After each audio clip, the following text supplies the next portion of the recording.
members of the Police Foundation, as well as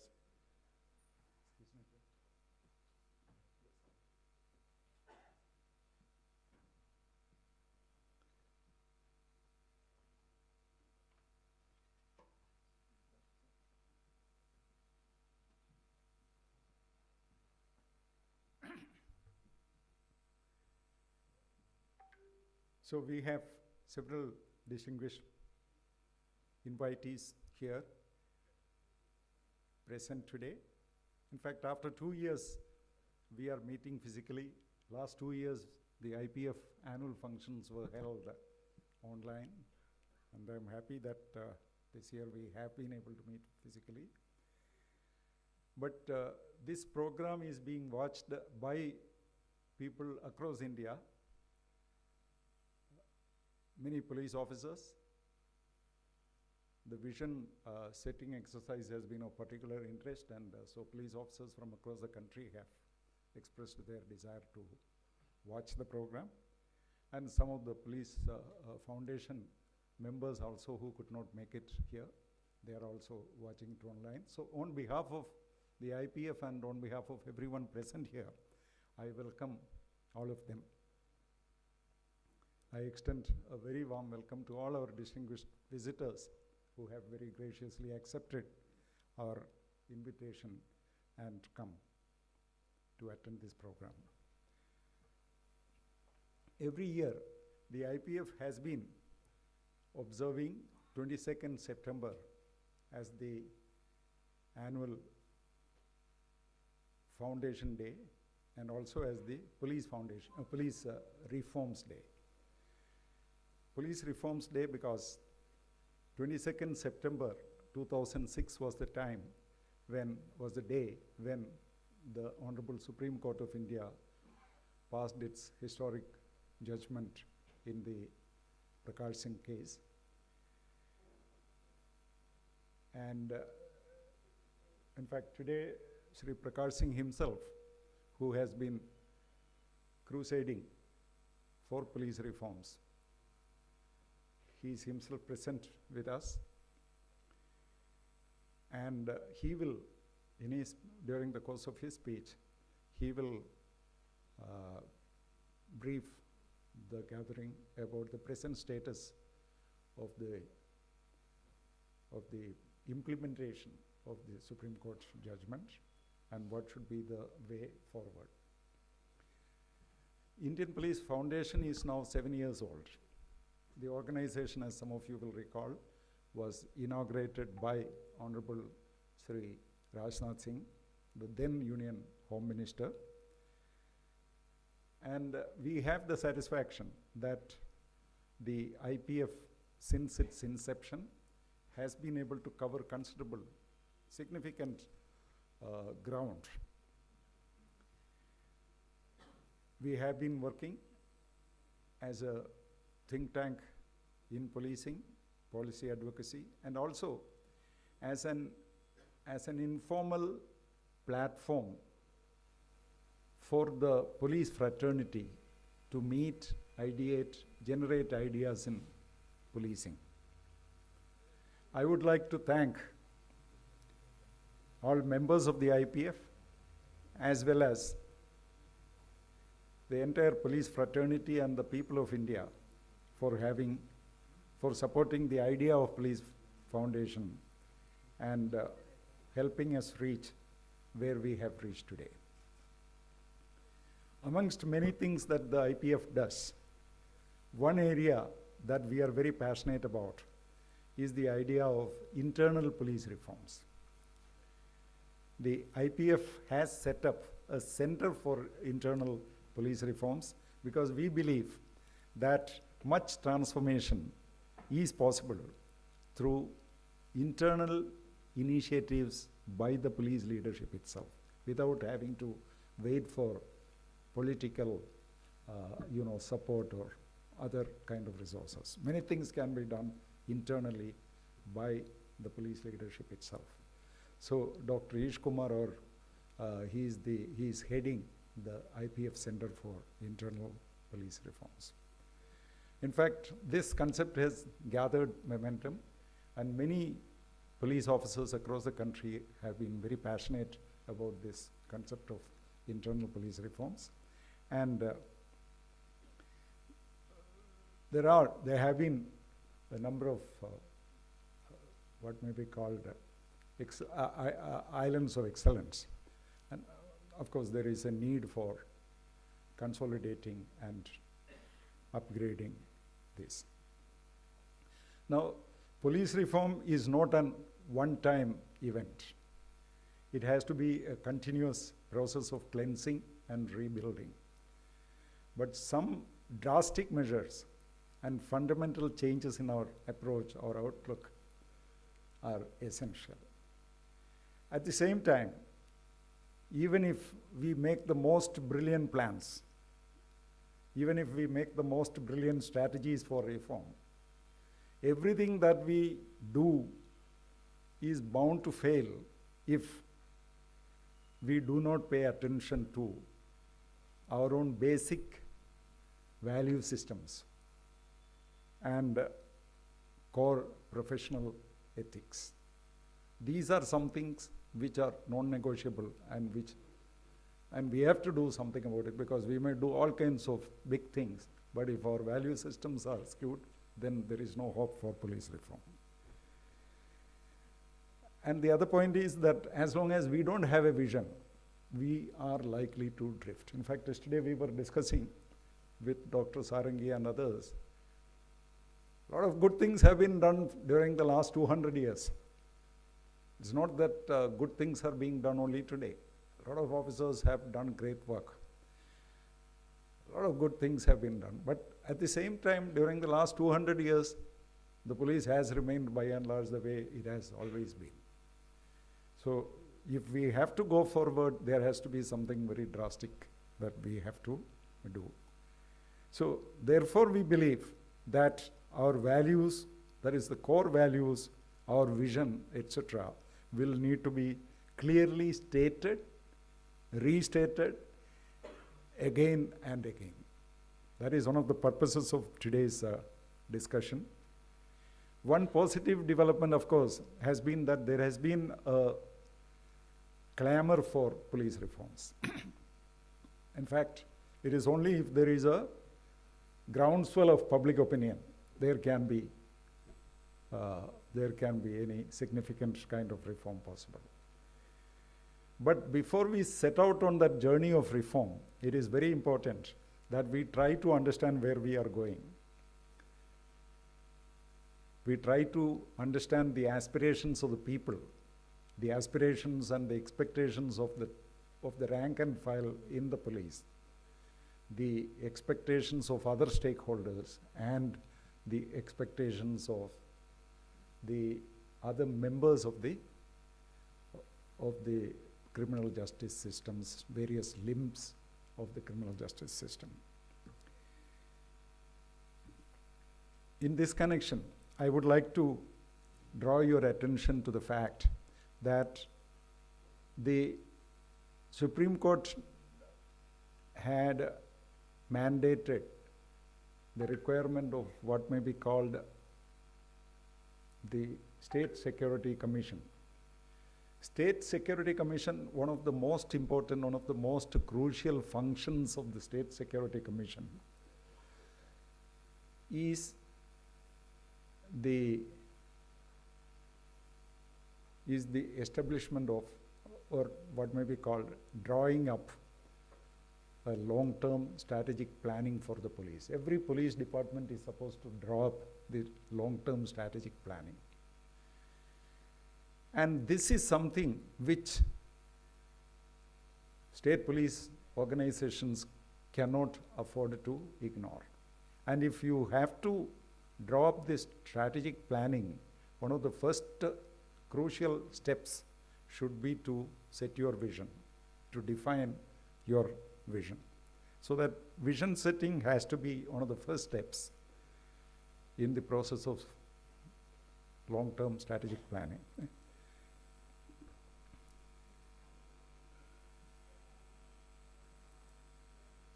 So I will just, I would like to show you a very short video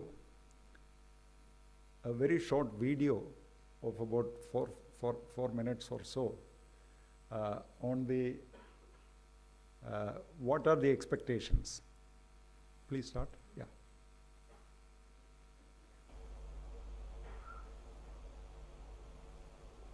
smart police का मेरे मन में concept है।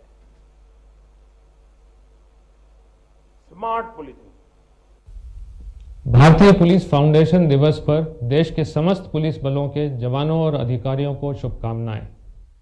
आज सड़क पर खड़े पुलिसकर्मी से हमारी कुछ अपेक्षाएं होती हैं। वो संवेदनशील हों, सहज हों और साथ ही साथ अपराध और अपराधियों पर सख्त हों। पुलिस कैसी होनी चाहिए? पुलिस को जैसी दूसरों से हम अपेक्षा करते हैं वैसे ही पुलिस एक शासक नहीं, सेवक है। मेरे नजरिए से पुलिस एक जॉब नहीं बल्कि एक सेवा है। Efficient and a people-friendly police force is a basic requirement of a vibrant democracy like ours. A modern police committed to the core values of service, integrity and accountability. My vision of my police force is to have a greater institutional legitimacy who nurtures a sense of empathy, compassion, mutual trust and respect while upholding the highest standards of professionalism and due process. My vision for my police is to be more sensitive. फरियादी पीड़ित व्यक्ति police के पास आते हैं, उनकी कानून के दायरे में रहकर अभिभावक की तरह मदद करनी चाहिए और जो व्यक्ति अपराधी प्रवृत्ति के लोग हैं उनके साथ सख्ती से पेश आना चाहिए। To believe in the law and the justice that they uphold is a service that treats everyone with dignity and respect. Respects human dignity and human rights.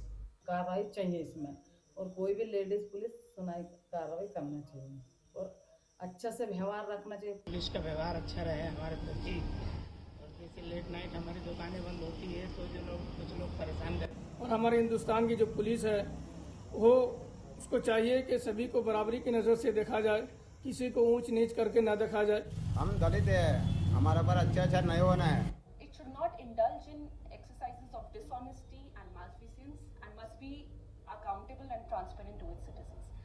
People in general should have the same reverence for a police station as they have for a temple or a place of worship, rather than be scared of entering a police station. hope our police stations get modernized so that the people are not scared to visit. So that we, the younger generation, would feel safe enough to approach them while we face any kind of issues. To believe in the weight of their uniform. To believe in the trust and the hope of the community. साथ ही साथ आज के digital युग में हम पुलिसकर्मी को तकनीकी रूप से निपुण और दक्ष भी देखना चाहते हैं। I envision policing where artificial intelligence and big data analysis have a bigger role to play, whether in crime prevention, intelligence, investigation, traffic management or strategic decision making. अत्याधुनिक एवं विश्व स्तरीय प्रशिक्षण सुविधाएं सभी स्तरों पर सुरक्षा बल के समक्ष उपलब्ध होंगी क्योंकि सर्वोत्तम प्रशिक्षण से ही सर्वोत्तम बल का निर्माण होगा। पुलिस में महिला अधिकारी कर्मचारियों की संख्या को एवं शारीरिक एवं मानसिक सेहतमंदी का माहौल पैदा किया जाए जिससे व्यक्ति स्वस्थ एवं सेहतमंद रहे। Police reforms will bring better service conditions for the police so that I will be able to spend more time with my families. My vision is to create an enabling environment from policy to police station for gender neutral and all embracing policing. I hope police reforms will bring better social relations between police and the public. मेरा दृष्टिकोण एक ऐसी police के लिए है जो सार्वजनिक सेवा में जन भागीदारी के साथ काम करती है। हम एक संपूर्ण प्रणाली दृष्टिकोण एवं सेवा भाव के साथ बढ़ेंगे जहां सामुदायिक मुद्दों के निवारण के लिए सभी हितधारकों के साथ जन कल्याण में कार्यरत होंगे। जनता और समाज की सेवा कर सके, शांति बनाए रखने में कारागार हो और अंततः न्याय की परपाटी पर खरी उतरे, ऐसी दिल्ली पुलिस के निर्माण की दिशा में हम प्रतिबद्ध। And above all, a system in which our police personnel are treated with respect and dignity that they deserve. So today, एक मेरे मन में है thank you. So today, in fact, the theme of today's annual event is setting a vision for the police, for reasons which we are going to hear from the panelists. So we are starting, IPF is starting a campaign requesting police, state police as well as central armed police forces in the country to go back to the drawing boards and try and build its vision. This exercise can be done over the next 10 months or so. And we initially thought about having a just single vision 2047 because we will be completing 100 years.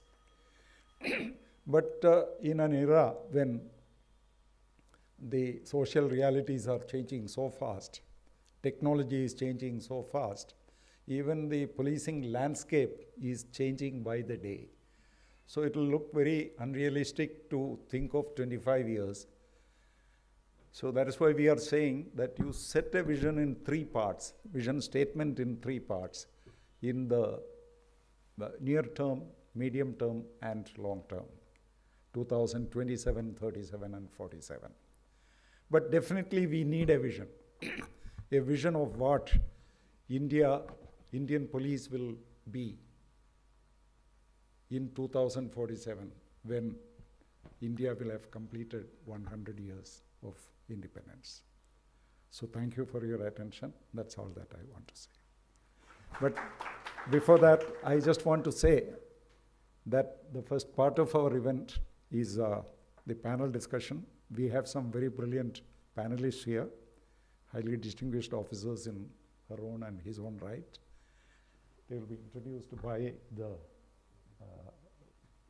first of all, you are introducing. So thank you so much. Over to you, Sanjukta. Thank you very much, sir. I now invite Dr. Sudhanshu Sarangi to moderate the panel discussion on developing a shared vision. Shri Sarangi is an IPS officer of the 1990 batch Odisha Kara. He was Police Commissioner Bhubaneswar and has a PhD in psychology from the UK. Thank you, Sanjukta. Good evening, ladies and gentlemen. Welcome to this panel discussion. At the outset, let me introduce our 3 wonderful panelists. To my left is Sadanand Date, 1990 batch, Maharashtra cadre, presently Police Commissioner Meera Bhayadar. Earlier, Sadanand worked in CBI, CRPF, and Ministry of Justice. He is a former Fulbright scholar, was injured in the 26/11 attack. He has a PhD degree in law from Pune University, and he is an officer of very high reputation as a police leader. To my right, he is Anuj Kadyan. He is a managing partner in consultancy firm McKinsey. He heads their Delhi establishment, went to NIT Trichy, Kellogg's Business School, worked abroad for 12 years. Now he's back in India. And of course, you know one or two.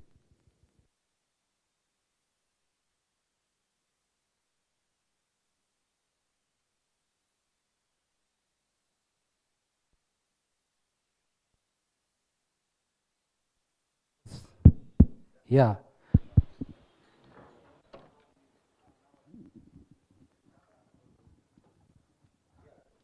Hello.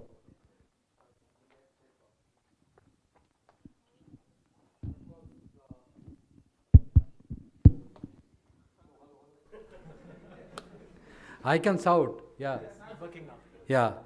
And of course, he knows a thing or two about advising organizations that are seeking change. To our extreme left, our good friend from the IPS, 1999 batch, Deepika Suri from the Madhya Pradesh cadre, presently IG Zone, Narmadapuram. She worked in the CBI, in the Cabinet Secretariat, and she's a former TCS British Chevening cyber security scholar. So ladies and gentlemen, these are your distinguished panelists. Give them a generous welcome with an applause. Before turning to the panelists, I have the job of explaining why we need to go through this process and why Indian Police Foundation has decided to enter into advocacy with state and central police organizations to go through a process of setting a vision. No vision will be set today. We are only discussing whether we need a vision, and if at all we need a vision, how do we go about it? As one said on quote, vision without action is a dream. Action without a vision is a pass of time. Vision and action changes the world. You need vision and action both. The question is, have we missed on vision though we have been acting? It's a question for us to think over. How is that? For 200 years we have done so many things, and the allegations against the Indian police remain unchanged. If you see writings about the Indian police in 1820s, as well documented in the Madras Police Commission report, it says precisely the same thing. Inability or unwillingness to collect evidence under the law, partisan behavior, use of coercive method, torture, lack of professionalism, lack of integrity. This is what the Madras Police Commission said. And so to get rid of that, you unveiled with band Baja the new police system in 1861, the new professional police force.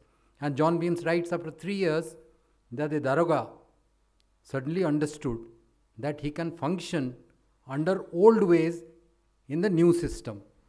So nothing changed. 1902, fast forward, Police Commission said that yes, we had a professional police force. We expected these things to change, but nothing has changed. Then came 1947 independence, and by the time you reach 1977-79, the NPC said no, things have not changed. We now need to do ABC. Not that ABC have not been done, but things are not changing. And of course 2006 you had the landmark judgment of the Supreme Court.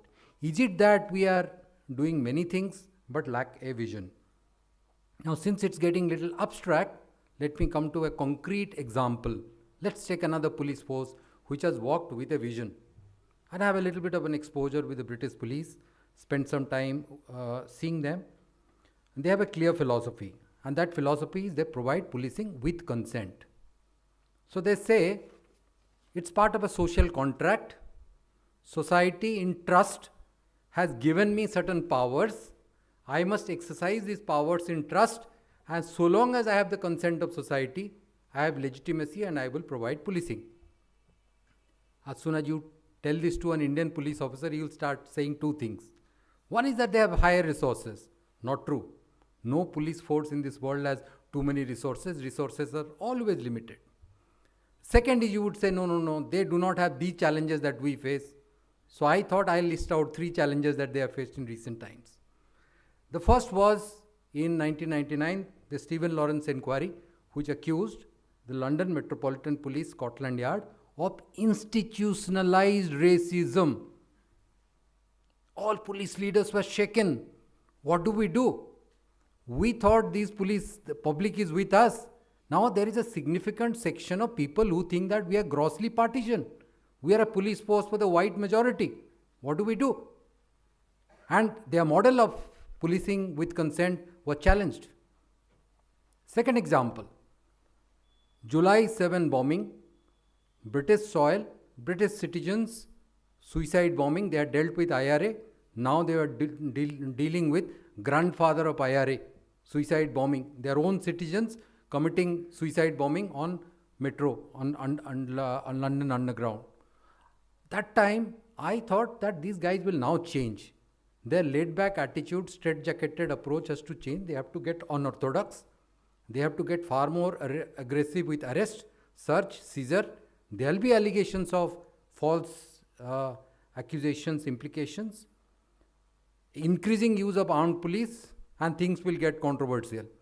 Those days I was conducting some training program as a PhD student for the Association of Chief Police Officer, Terrorism and Related Affairs Committee.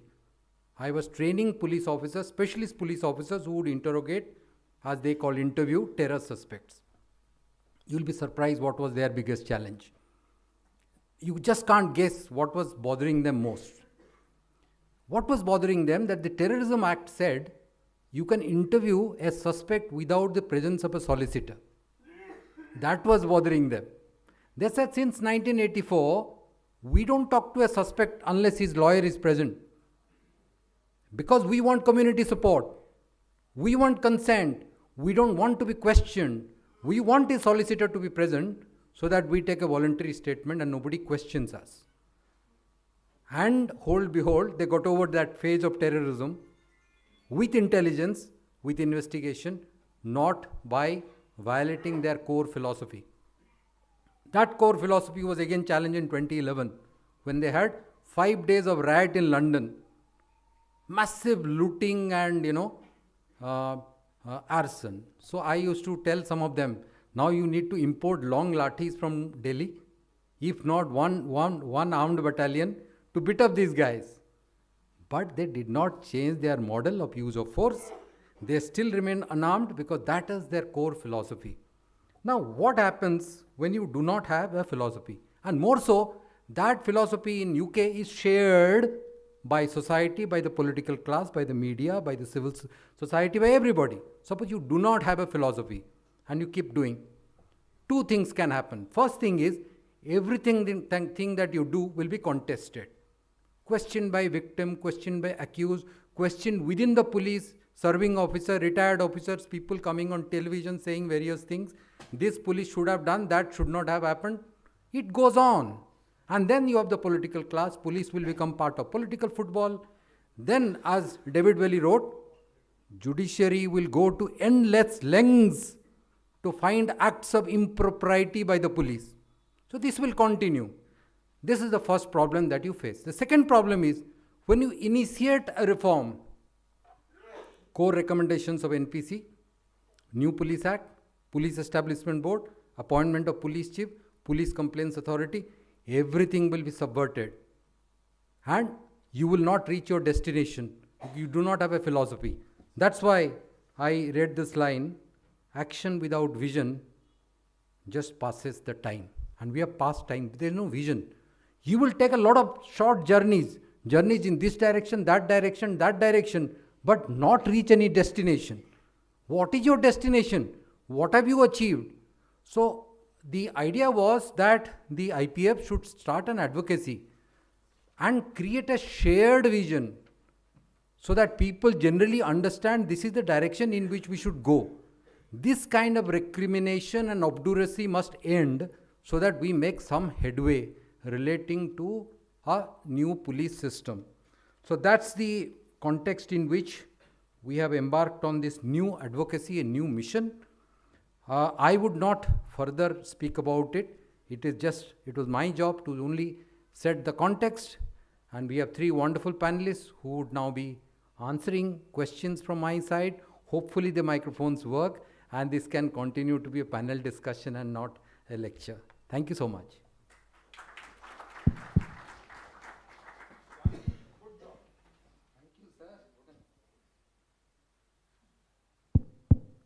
Hopefully this works now. To begin with, can we have an opening statement from the 3 panelists? To begin with, Sadanand, a minute for you and kind of an opening statement. Why do you think we need a change in our strategy? Thank you, Sudhanshu.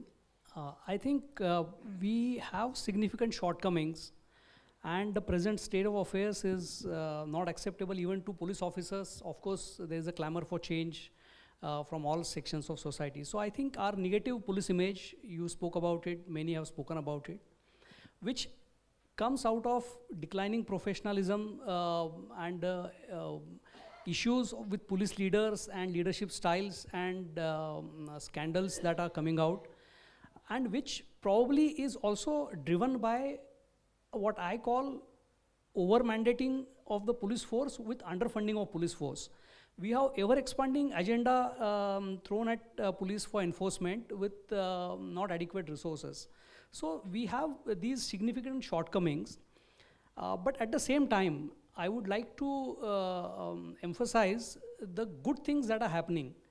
Recently, I conducted recruitment in a small commissionerate where I had of 82 constables. And I was surprised, I have 6 graduate engineers coming as constables. And out of them, one is MTech. There are MBAs, there are 6 pure science graduates. So the kind of talent, which is probably explained by the rising education levels, the demographic change that is happening, which is creating a lot of competition to get into government, get into police job, and therefore we are having this great opportunity at the bottom of the pyramid and across the pyramid. We are having wonderful people coming in the department. That is one. Second thing I think that is happening we can come back to you, Sadanand, for a longer chat. Just give me a half minute. So the second thing is the economy is growing, and we have tremendous unfulfilled talent of potential of IT. I think all this creates a need for change and a hope for change. Thank you. Now, your turn.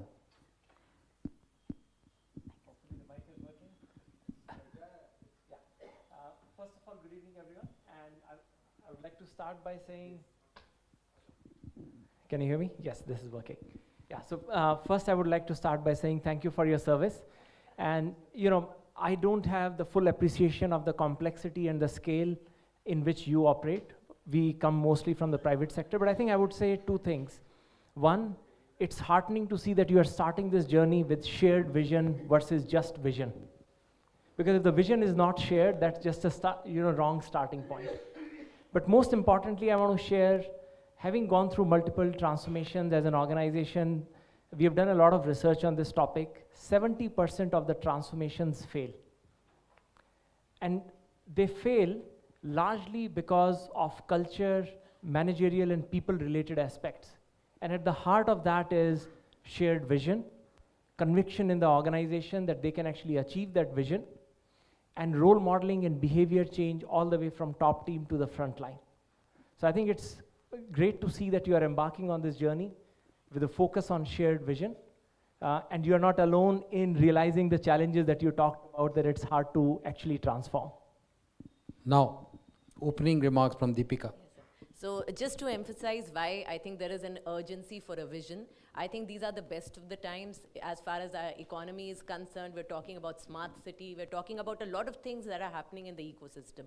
And in addition to that, we have people who have a voice and a perspective about how policing has to be done. When we talk about vision, we're not talking about police reforms for the police, of the police, and by the police. We're talking about a shared vision. Now, only yesterday there was a certain case where we were told to look into a certain case. उस case में ये था कि लड़की के मतलब 354 का case था. लड़की के साथ she was going to school and a boy slapped her and she stopped going to school. Now we were asked to look into the case after a case had been registered and the person had been served notice, because now the more important issue was that she's not going to school. So when now police is being mandated to look into the harm that is being caused by crime, now we have something like earlier if we only investigated accidents, now we have the IRAD data, which tells us first identify the hotspots, you have some interventions, what are the engineering aspects, you will get the other stakeholders involved in. So and there is a lot of change that is happening within the organization. Like Dr. Date definitely mentioned about a lot of our constabulary that is now very well educated. Similarly, I will say that around 10.3% of our people are now women. So there is a lot of change, the crime is changing, but sometimes it feels very, like online fraud is a big thing. So, but what is also happening is that we come, like in my particular zone, I concentrate a lot on property crimes. And I realize that we're reaching back to the same denotified communities time and again. We have the same kind of faulty and impossible report card, which is in terms of crime statistics. So now when we have, and now like we have now, when we are sitting in this hall, we have a lot of people from the law university, we have researchers. So this is the time when it is really opportune to actually get the voices of everybody in and to have a large mandated voice so that we have a very broad-based discussion. Okay, so generally, before we go on to shared vision, Now, Anuj, you have been helping out organizations develop a vision. So how does this system typically work? Someone comes to you and says, our organization wants change. How do you advise and how do you go about it? So I would say, the starting point is always, a context that there is a need for something transformational. That's the case for the change that has to be clear before you even start on the journey, right? So the process of how you go about, I'll talk about that, but the very first starting point has to be a very clear alignment that there is need for change and we do want to drive that change. The process typically involves, I would say, 4 main kind of phases of that, right? The first is preparation. The second is initiating or finalizing exactly what the change you are going after. How do you activate that change and how do you sustain that change? And what I mean by that, in the preparation phase, you are really focused on hearing from everyone, how you will run that process, how you will engage all the right stakeholders to co-create it. The ideation phase is very focused on actually then involving those stakeholders to come forward with their ideas on what that vision and action plan needs to be. And then you have to activate it. And what I mean by that is you have to really cascade it down into the organization so that the person at the front line also feels full conviction to that vision and understands that vision and knows how to act and behave. And then finally, to sustain it, you have to measure it, you have to adjust. So that's a core part of ensuring that you are on track. Okay, I mean, we have a large number of people in the front line. We have police station level officers, we have people right on the street. So no matter what ideology or value we preach, unless that is followed or accepted by people at the grassroots, not really much can change. So what do organizations with large blue-collar workforce with frontline, how do they handle this? Yeah, when we think of driving culture change at scale, especially in the frontline, I would say there are a few core components to it. The first is just role modeling from the top. They have to see that behavior demonstrated throughout the organization day in and day out. The second is you have to build real conviction in the front line that this vision is actually achievable. So that conviction and understanding of what you are asking them to actually do has to be very, very clear. Third, there has to be rewards and other kind of structural mechanisms in place to reinforce the behavior that you need. And finally, the fourth, I would say, is you have to invest in talent and skills and capability building. Otherwise, it would just not happen. But underlying all this is how do you really ensure that they understand what you are asking them to do, and it has to be something inspiring that they are going to make an extra effort to achieve that. If I'm not inspired and I don't understand what you are asking me to do, no amount of communication, etc., will motivate me to go that extra mile to do things differently. Okay, that is going to be very tough. Persuading our SHO to change, persuading our constable, beat constable to change. Yes, we can have these value statements, some of which written in Sanskrit with words like Seva, Suraksha, all that, but translating it is quite difficult. You said that 70% of the organizations that seek change actually fail. Yeah. Why? So we studied almost 2,000 large transformations, and almost 70% of them fail, and majority of the reasons were all around the top team is always aligned and wants to do the change, but it's the middle that comes in the way often, and that is where the energy just kind of dissipates. So it's all people and managerial related kind of challenges. So it's all about, yes, you know what you want to do, how you want to do it, but how do you then build that energy and conviction in the organization to actually go get that done, right? So we can build a playbook for how to do something, but that no amount of playbook or external support or motivation can compensate for the scale that you have in the organization that needs to act out of its own energy. Yes, I mean, it makes sense, but just that Many of us would be cynical, how do you transfer? In our case, the middle level would be superintendent of police, the DIGs, the DSPs, that will be the middle level. But you are saying that is the segment that must be taken on board if we are to, drive a culture change. Just one last comment on this, right? So people don't resist change, they resist being changed, right? And also, I would add often, when you go through this journey, the discussion becomes how do we change them, right? I think as you go through this exercise, everyone has to focus equally on what am I going to do differently, how am I going to change? And that's the role modeling part, and then that cascades. This is quite internal, okay, that part I understand. What about the external factors? We are actually, after all, a government department. So there is an elected government and there are many other stakeholders. How do you align them to the values that you identify that should drive change in your organization? Yeah. And this is where I think, your scale and complexity is unlike, any organization I have worked with, so I understand that. But I think this is why I said you're starting on the right foot by saying it's about shared vision that you want to co-create with all the stakeholders.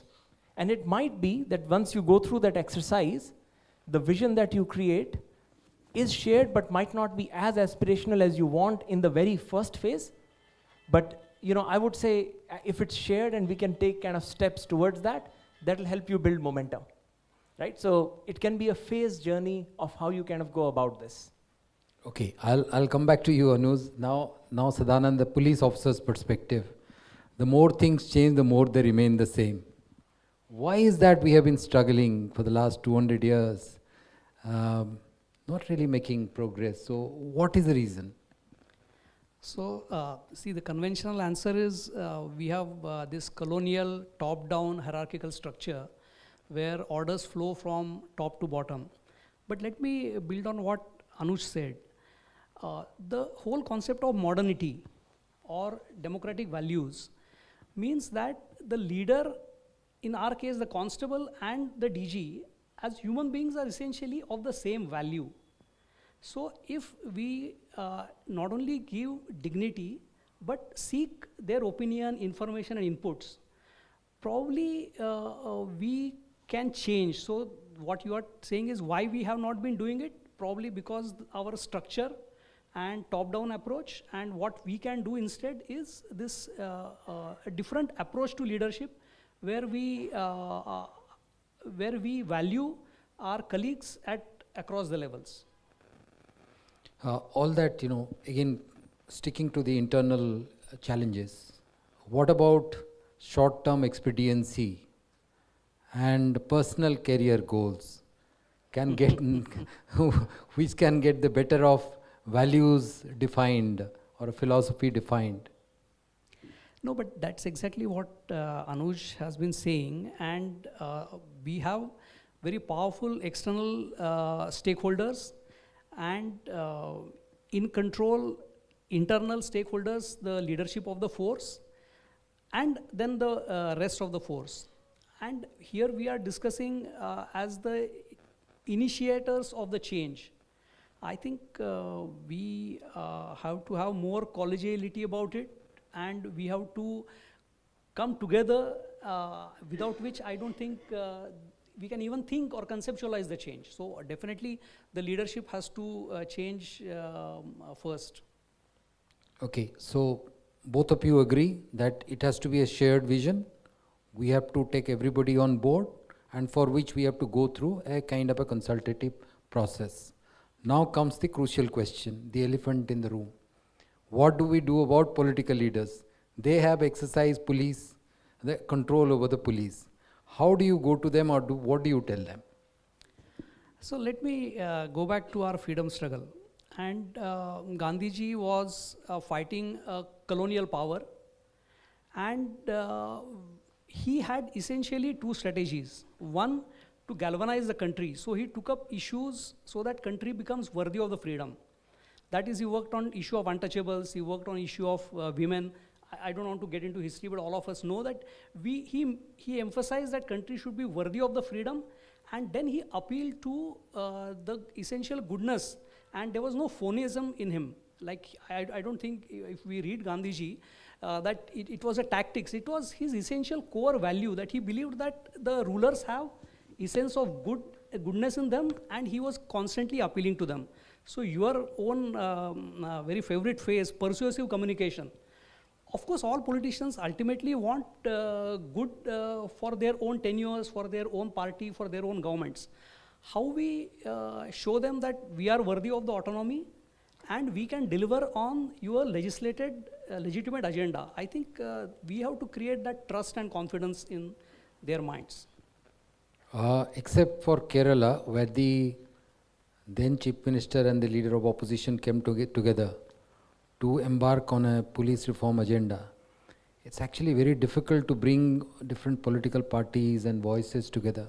But let me correct you. See the Andhra example. In the very fierce fight against Maoists, after a certain incident, police and political leadership were able to generate consensus on the primacy of fight against Maoists. And you have success of Andhra as a model. You see Tripura, you see Punjab, there have been examples. It's not that it has not happened. It has happened, but it has unfortunately happened under crisis situations. We are now thinking of using it as a template for making it happen in essentially unconceived vision and unconceived goals. But I think it can be done. It has happened in our own very country. Okay. Now, one more question before I let you wait for a while and I turn back. The way police is seen, it is seen as an embodiment of power. But essentially it's a resource that society has created for public safety. How do you change this whole paradigm from being seen as a tool of power to a resource for society? How do you change? Because if this change does not happen, then no one will give up control over the police. Okay, so Sudhanshu, let me tell you how this change has actually happened in the last couple of years. UP Dial 112 project. I have implemented it in my commissionerate. It's a new commissionerate. Now, essentially, going to Thana and seeking service from police has always been nightmare for citizens. But you have a smartphone or any phone, you call 112, and there is a measured response, how much response time is there, whether the complainant is satisfied or not. And UP police across such a big state, in a very short time with technology and mission mode implementation, has brought a very successful project. In my own commissionerate, when we started, our response time was more than 1 hour. Yesterday's response time was 4 minutes, 46 seconds. I think it's not that it is not, actually it is happening. How we built on these small successes where we are delivering to people what they want with meager resources that we have. I think we have to find out more and more such measurable services that take passport verifications. All of us know character verifications. All of us know it used to take months. Now, passport verification application in my commissionerate, if it doesn't get cleared in 7 days, a report pops up. It's happening across the country. So I think the technology is a very good intervention. It can really help us. I agree with you on that, except that some of these work that we are doing, they don't get published. They're not publicized at all. So passport verification in 2.5 minutes, or complete the behavior change that the police has gone through in many states, they don't get publicized. What get publicized is one odd act of misbehavior or error, and that is causing a lot of problems. Deepika, now as soon as you started in your opening remarks, you gave a bit of a feminist perspective.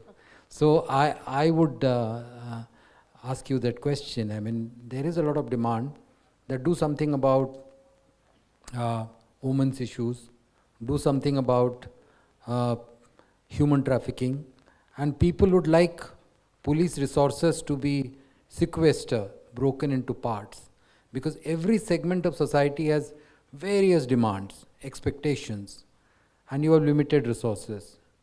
How do you create a narrative where everyone is willing to say that, all right, I need safety, but everyone else needs safety, not merely women, also senior citizens, also the child who is getting trafficked. How do we create that kind of a perception, a joint narrative? I would rather say that the fact that people have expectation of us, there are aspirations, whether it be animal rights or children rights or women rights, it's a good thing. So yes, it does cause a strain on our limited resources. It does lead to the urgent becoming the one that we are actually concentrating on. There is a stretch of that resources and the wind of the day becomes the important agenda. So definitely there are issues with that, but I think what we need to do is to understand that yes, these are realistic aspirations, to do a social audit of the kind of, because what I feel is that there is a need for that cerebral exercise. That is why this stakeholding, that is why this vision. So we don't say that people, since they have these aspirations, they shouldn't have these aspirations. They have it, we kind of map it out, we see how to do it. If we had this thing that women required special issues, we have a women help desk running. Yes, it does mean that very few women are doing a lot of work because they're right on the desk, they're supposed to be there for the medical, they're supposed to take that statement. So one demand we definitely make is increase the number of women who are there in the force. It's only 10.3% and they're virtually doing 50% of the job. That's what I feel. And the other thing is that we should have SOPs in place that identify which are the core functions, which are the non-core functions. If the children have demand, definitely we have an entire Juvenile Justice Act that is there which identifies who are the children who are in need of care and protection, who are the children who are in conflict of law. You have a special juvenile police unit. Definitely there is a strain in resources, definitely there is a problem that is there, but the solution is to look for SOPs, the solution is to ask for more resources, the solution is to identify core, not core. If earlier on the issue was that we were not able to have a proper response time, like Dr. Date said, now we have 112, we have dial 100. So we have systems in place to take care of that. Instead of saying that these aspirations are wrong, like a lot of people who come to the police station are also, maybe I also have this issue, that a lot of people who sometimes come to my office are, I'll feel that they have an issue and they're going ad nauseum talking about it because they have some mental issue. Now I don't know what to do about them. So there are all kind of people who are coming. So instead of saying that they are having, delegitimizing their approach to the police, we are the first responders, people will come to us, but we need to ask the entire system how to help us cater to all these needs. Okay, so the need is to build partnership with different communities and groups, but then some of these groups, civil society groups, media, they have their own core beliefs. So negotiating with them, talking it out with them, explaining our resource constraint, and arriving at a kind of shared vision, because we need them to on board. We have to explain to them that we are not opposite parties, but we are on the same side. How do you go about it? Consultation process. The consultation process, I guess it's like we have, obviously it involves a lot of stakeholders. It will involve talking to, like if we have to increase the manpower, if we have to increase the resources that are there. So that requires our leadership also to take up these issues with the systems that be. And this also requires that we talk to a lot of other people. Like even now we have involvement of NGOs in our women help desk. We have involvement of NGOs in the special juvenile police unit. If we are talking about the fact that we are supposed to take care of road accidents, we have the engineering department there. So we have to involve a lot of people. Yes, there will be intermediate problems, but one has also to think out of the box. Like dial 100 is a very, or dial 112 is a very big example where you almost have to think of a parallel system coming up. So maybe it's not, I'll not be able to come up with solutions right here on, but I guess we need to think about it. Anyone in the audience, we would like you to comment on why we need a shared vision and is it going to help? Anyone? Yes, sir? Yes. Can you give a microphone? Professor Nishit Sahai from Georgetown University. No, hello, I'm Nishit Sahai. I'm from George Mason University and I'm one of the IPF I'm the General Council member of Indian Police Foundation. I would like to, we have just started getting the ripples. We just throw the, stone, now the ripple started. We have just created that. I would like to, say something about Anuj, and you talked about 70% of this type of consultancy fails. This is my personal opinion. I have global exposure. I would like to say, why it fails, कि लोग सोचते हैं कि मेरे अंगने में तुम्हारा क्या काम है. So if you have somebody from outside, then and the Government of India is one of the world's largest organization. So to manage the activities that the Government of India does, it's a very tedious thing. So when you are saying that 70% fails, but why it fails? So मेरे अंगने में तुम्हारा क्या काम है? So when you are talking about policing, when we are always thinking about the top down, but the majority, like it is a pyramid, so down, so you have to listen to them, you have to in tune with them. Unfortunately, there is a mismatch in there. This is what it is. Rest of all, you people, we are all in a very right direction. India has changed under Mr. Modi. Now, he is a one-man figure. Some people like, many people don't like it. It's okay. But now, Government of India doesn't need a consultant from outside because we have got a strong leader here itself. So there is a hope, and we are going in the right direction. That's it. Anuj, you want to comment on No, I don't think we are saying things differently, right, in terms of really creating a shared vision that is fully, the front line is fully, believes in. Right? Otherwise, the vision will not cascade and it will not get acted on. Yeah. Right? So it absolutely, and the way you create is by listening, by co-creating and engaging them in the process of creating the vision. Yes, it is the responsibility of the leadership to set a very aspirational goal, but they shouldn't do it in a vacuum. They should absolutely do it. And this is what I talked about: prepare, ideate, activate, and sustain. And in all those 4 phases, you absolutely have to involve the front line and all the stakeholders. Yeah, Sadanand, I'll ask you this question. I'll come to you. When you enter into consultation with members of the public, many of them say things which are not in accordance with rule of law. Like they'll say, please enter into false encounter and they'll eliminate everybody. They'll say, bring this accused to India Gate and hang him. So there are lots and lots of views that will emerge because you are not merely consulting. Can you take those things on board? And then when you want to impose a post-enlightenment modern view on people who have their own prejudices, how do you go about it? So, Anuj said something very important. We have to listen to them.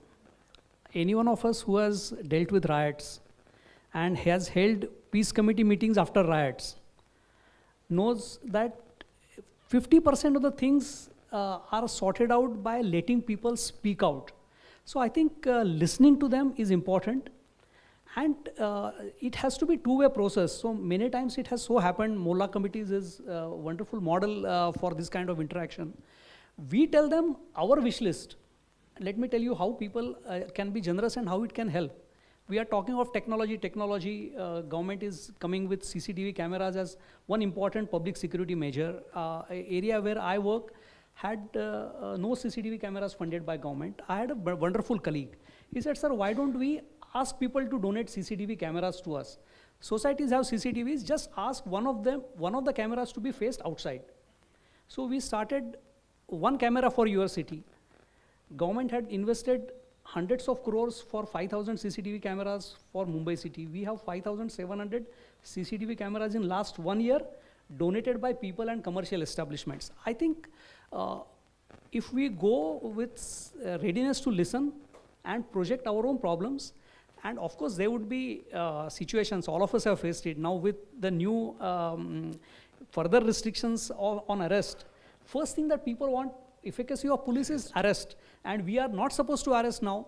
I think, but if we engage people, they do listen and they do share. Can we have Mr. Rampal Singh? Yeah, yes, sir. just your views, sir. Nothing else. Good evening to all of you. I'm Ramphal Pawar, former director, NCRB, Government of India. The issues which were discussed here, which were being discussed, was about the public involvement, the involvement of all the stakeholders. Public is our biggest stakeholder.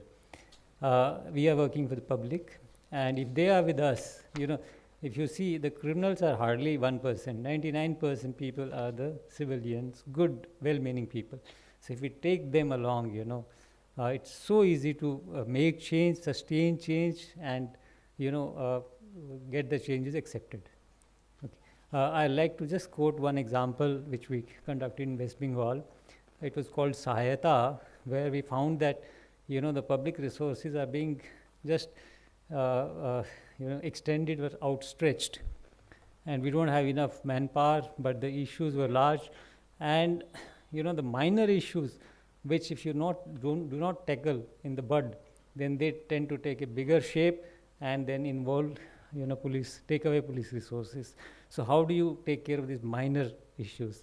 So we formed, you know, we started an experiment called Sahayata, where a thatched structure was created in each police station compound, and we involved citizens who were ready to spare about, let's say, an hour each on a particular day of the week. You make a roster in every police station where about 20 odd citizens are available, would come sit there every day. Some group will be available every day. It was well publicized, and whoever wants their service, you know, would just come in, sit with them, and the police, you know, will invite the opposite party through a letter stamped with the police station. The opposite party would also come. You just sit, chat, discuss, find a via medium and a win-win solution for both the parties, and resolve the issues. The citizens were doing themselves. Only one police constable rank in civis was there just to take care that it is not, no law is violated. And the success was so high that lawyers came out in procession saying, if you start resolving all the issues, what will happen to our, you know, our profession? Sir, it worked so well. We are heading to the end. Yeah. Just so if you take the public along, you know, you can make change, you can sustain change, and you can bring out wonderful results. Thank you, sir. Thank you. Just one sentence, sir. Sir. Number one is that we have to create the vision first. I think we are getting into very small nitty-gritties, which is not the purpose of discussion of the day. So for vision setting, the IPF should go to the MHA. The MHA should direct all the DGPs and the CABFs and all those to come out with their ideas of what should be the vision. Okay, sir. Now, dismantling of the VIP structure. Number two, creating a sterile environment for the entire public at large. That means not the VIP. We have to tear and make the surroundings. Thank you, sir. That's more than what we can handle. And third, last thing is follow a bottom-up approach. Sir. Make the beat people more accountable and trustworthy and working. Shall I? Yes, okay. please. Just 1-2 sentence, please. Yeah, sure. I'd like to. There's a main yeah, meeting. I am Dr. Gupta from OP Jindal Global University. I have a former UP cadre background. See, the thing is, we need to look at like a corporate problem, you know, we need to talk about learning and growth and improving the process, then customer delight, and then financial outcome also. In case some police station is doing exceptionally well, what are the incentives? You know, the people who are there, do we teach them meditation, yoga, yog nidra? They are restless all the time. Do we talk about their restfulness? Are we really taking care of them? Or just like that, ki bhai constable hai, kaam kar raha hai. We are talking too much on the action, doing, but not on the being part. So the being part is very important. And I've just, if you allow me one or two things. No, please. So we can just make people unstoppable. You know, one Singham and one Dabang. What we would request is that you can send us a note to Mr. Ramchandran, and we would like to involve you in further consultation. Yeah, I am part of Mr. the Tripathi wants to, Bharati Gyan Parampara. my former boss Sure. wants to speak, Mr. Tripathi, so I can't say no to him. Just 1 minute. I will say that we need to focus attention on two things. Firstly, people's expectations from police. What are their expectations? We have to be very clear about it.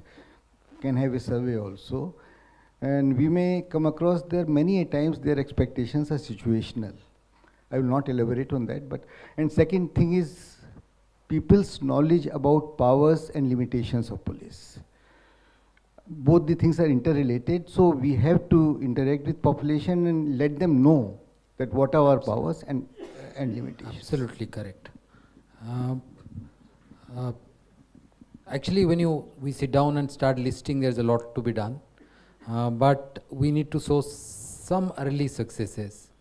So suppose Sadanand, your chief minister, calls you and you asks you, tell me 3 things that I can do in the next 3 years. Just 1, 2, 3. Because I want some actions, something that can be done quickly, 2027, but 3 sentences, 3 wish list. Okay, so let me have 2 simple and 1 difficult wish. See, I think we should have technology and funding for it. We should have autonomy within the resources given to us. Both these things are not present as of now. And third and most important thing, which is difficult, I understand, is to build political consensus on issues of policing. I'm sure 100% consensus is not possible, but there would be some areas of police where all political parties would uniformly support change in police. I think these 3 things can work out wonders. Deepika. Right, sir. So one would be to do away with statistical evaluation, because that is something that is really irksome. And the political leadership as well as the police leadership throughout the hierarchy should be very clear that this is not how we shall evaluate the police. This is one, financial empowerment of the Thana. And third would be transparency in transfer policy to begin with. Okay. Now, to you, Anuj. You know, we are living in a VUCA world. For those who may not understand VUCA, VUCA means volatile, uncertain, complex and ambiguous. Very rapid technology changes, climate change, you really don't know tomorrow.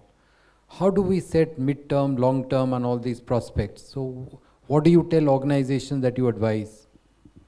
Yeah, and I would start by saying, every time you are in that kind of a phase, it feels like this is unique, but right now at least it feels like we're going to stay in this VUCA world for a long time, right? So I think it is here to stay.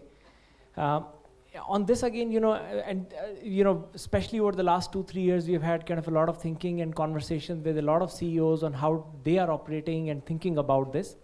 And I would say there are 2 archetypes that are emerging. There are CEOs who are largely kind of playing a defense game to say, I need to defend, play defense, hunker down, let the storm pass, and then we will kind of do something. And there is a second archetype of leaders who are saying that yes, we need to be cautious and play defense, but there is no time like today to actually play offense and make some breakout moves.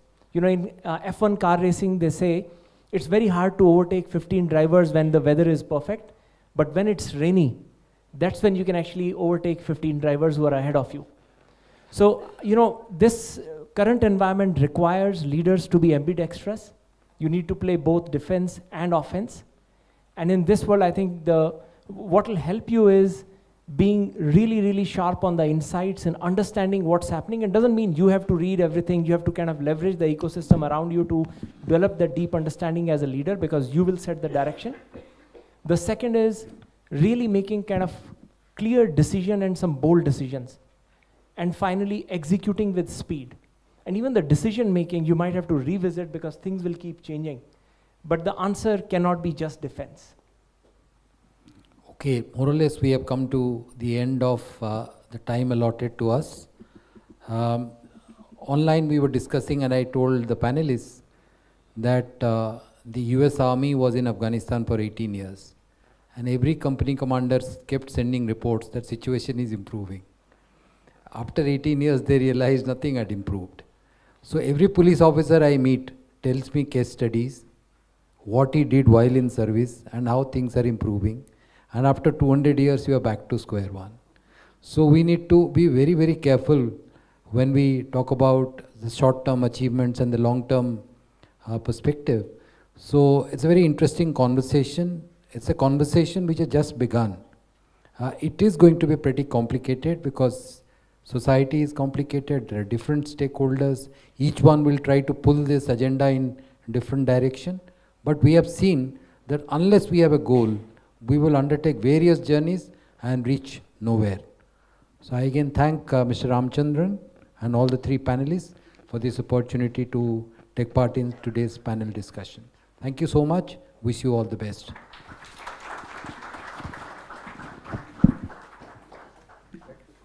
Thank you very much, sir.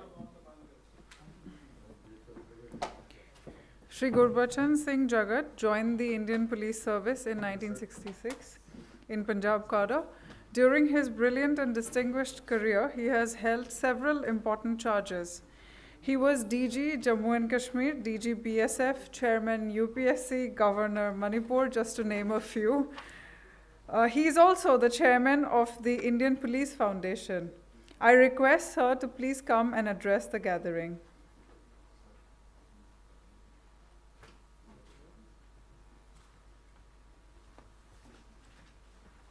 I also request Shri Prakash Singh sir and Dr. Ish Kumar to join on the dais.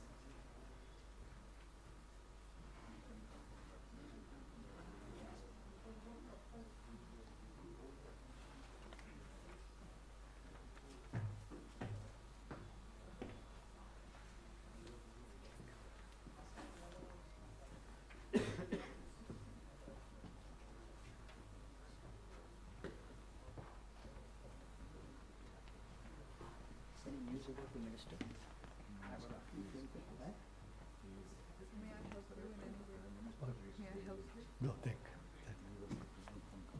I've got very learned talks and I'm an old strike police officer, so let's see what happens. Thank you. Are you also from the police or? Yes, sir. I'm a DIG with NIA. Okay. Dean sir has come there. Dean sir is your director. Punjab.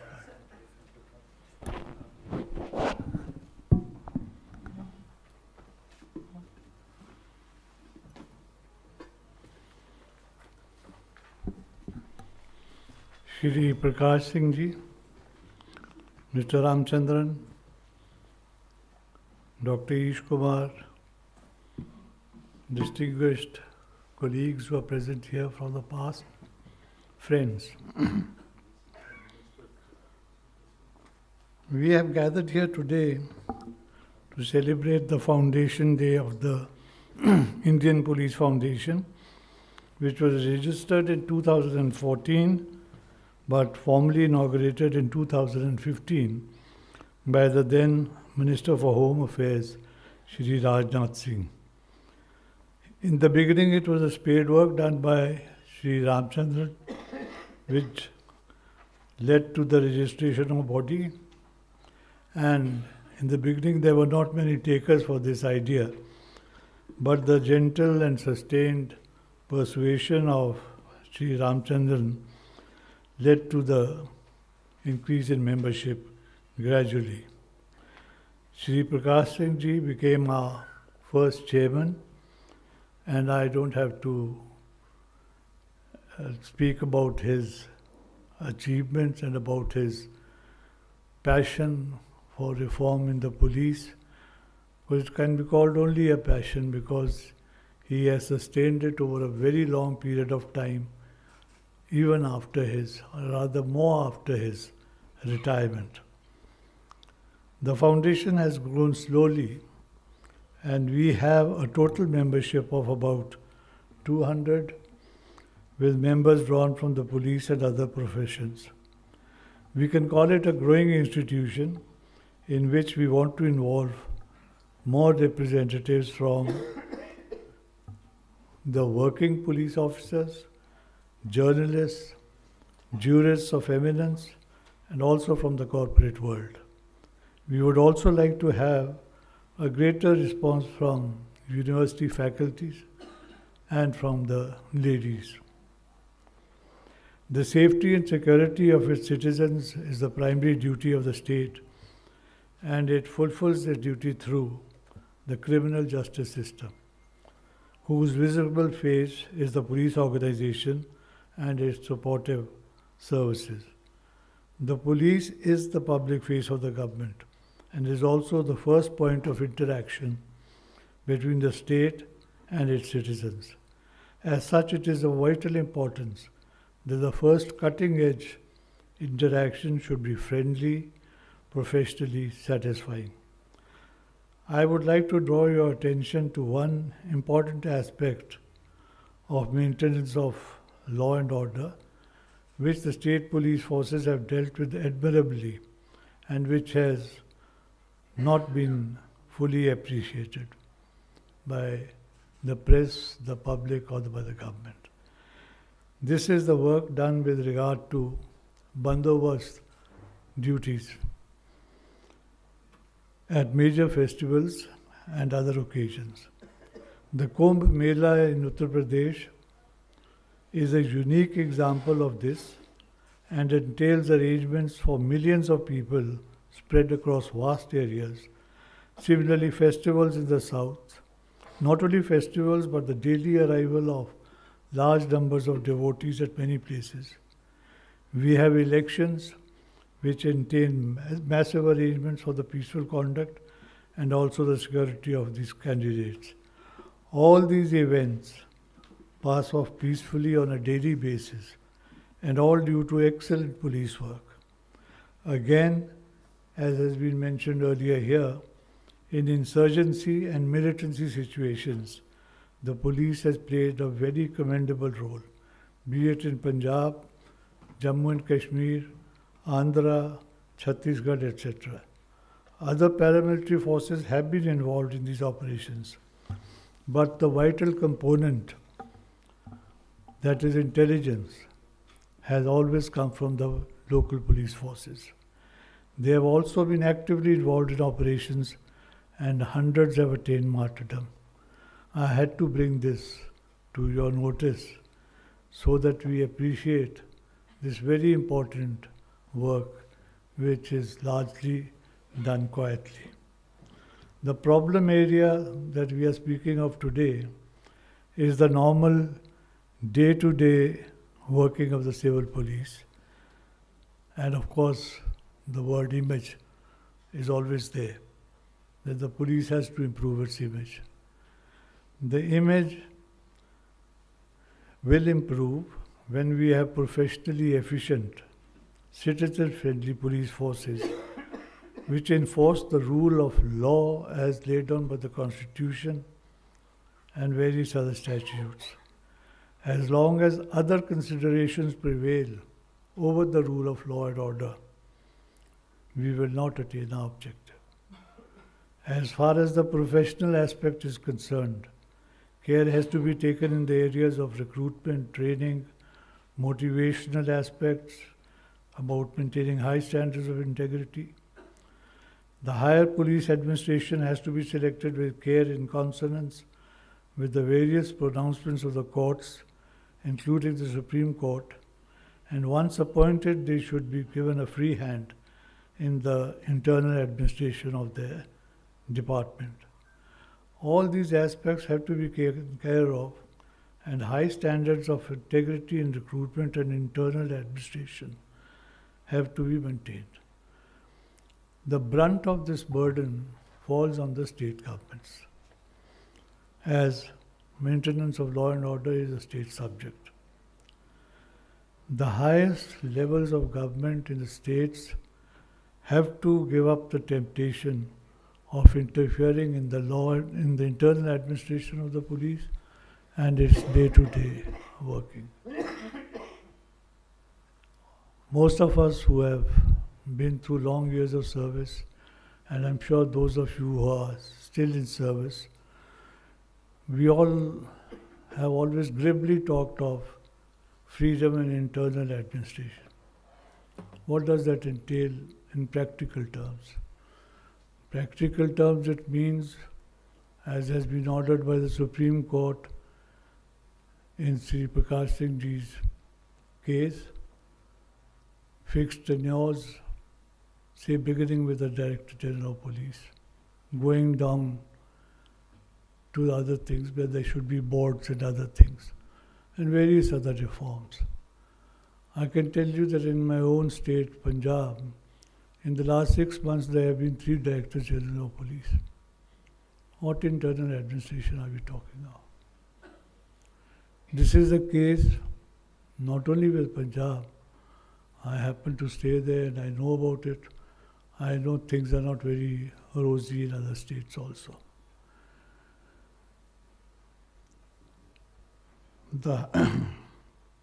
We have a long way to go in the direction of the higher levels of the police department, and we have to set an example in this regard. The police stations have to put their nose to the grindstone and take up the work as per the rules. Registration and investigation of crime should get a primary focus. Great advances have been made in IT and forensic sciences, and they are available today across the country. But the old practices of inspections, village touring, maintenance of meticulous records, that has gone down. It should have be much better today with all the computerization available. But if you go and examine police records now and see the maintenance of the police station registers regarding crime, or the village rosters, or the activities of criminals in the area, you'll find and the transfer notes that used to be written by SHOs, the transfer notes that used to be written by district superintendents of police. I was in a meeting in Punjab during the militancy where one of the SPs, while talking of things he had done in his district, said that he was maintaining a register of his own regarding important crimes in his district. After the meeting, I quietly pointed out to him that he is supposed to maintain a register in which he has to enter all the case diaries in his own hand under 302, 304, 364, etc. All these things have gradually died away. New systems have not come up in their place. And police working depends a lot on the kind of records that are present, the data that is available.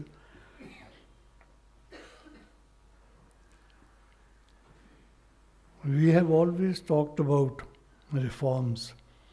We have set up commissions to go into the matter, right from the Dharamveera Commission when we were still probationers, the Vora report, and then Sri Prakash Singh's Herculean efforts, which finally went up to the Supreme Court. We do not know much about the earlier reports.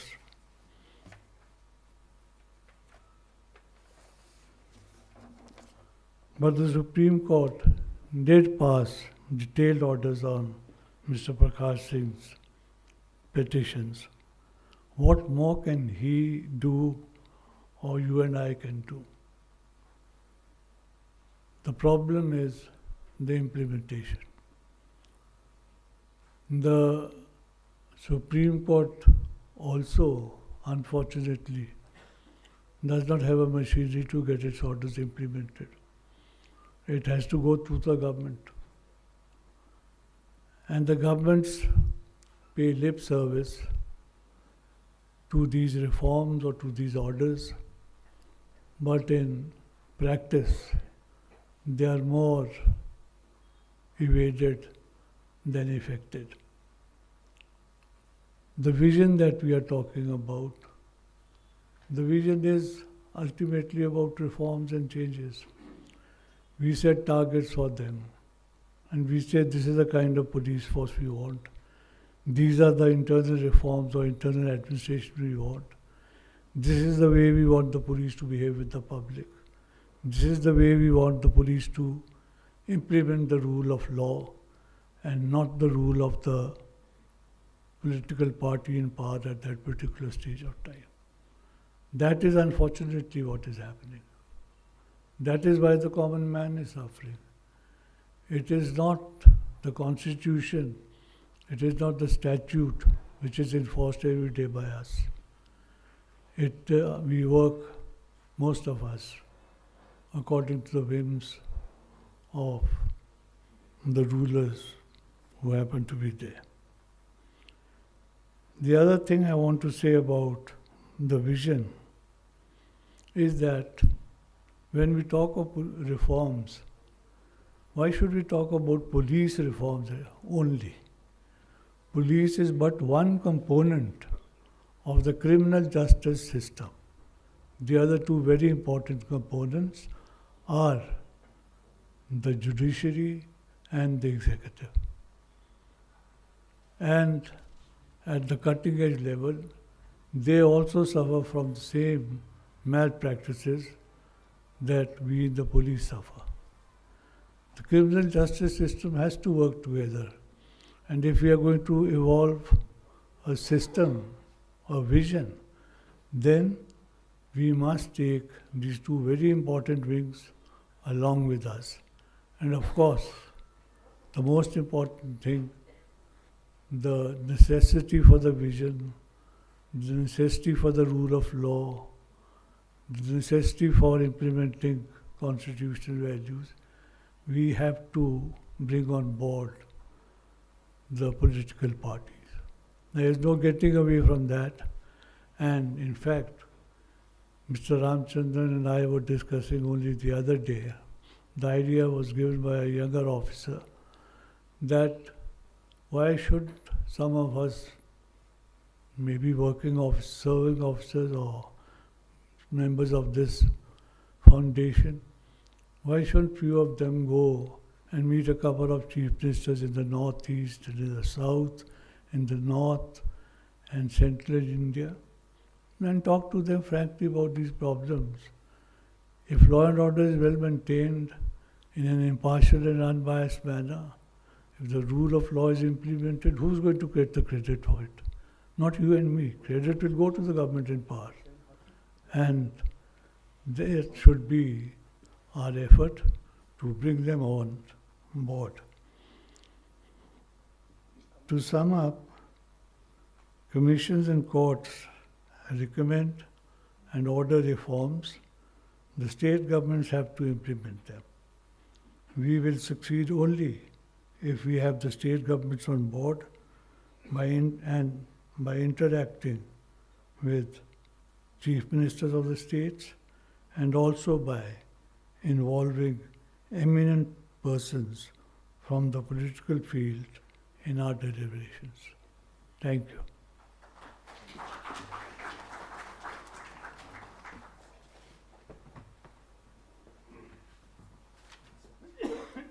Thank you very much, sir. Shri Prakash Singh, who is a patron to the Indian Police Foundation and the former chairman, is considered one of the best police officers in the country for his role as the key architect of police reforms in India. I now request sir to kindly make his remarks.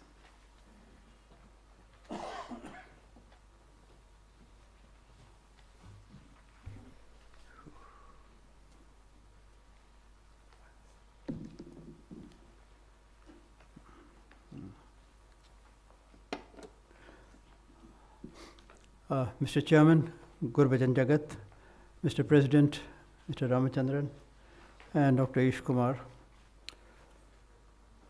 distinguished members in the audience, my former colleagues, students from Law College, ladies and gentlemen. It is already 7:30 and we have to conclude at 7:40, so I'll just be very brief. To start with, I would say that when I talk to police officers around the country and I keep on interacting with them, I find them rather pessimistic. Sir, reform वगैरह तो होना कुछ नहीं है. What have we achieved in after 16 years, this, that. But that doesn't disappoint me because I have gone through a similar phase earlier also.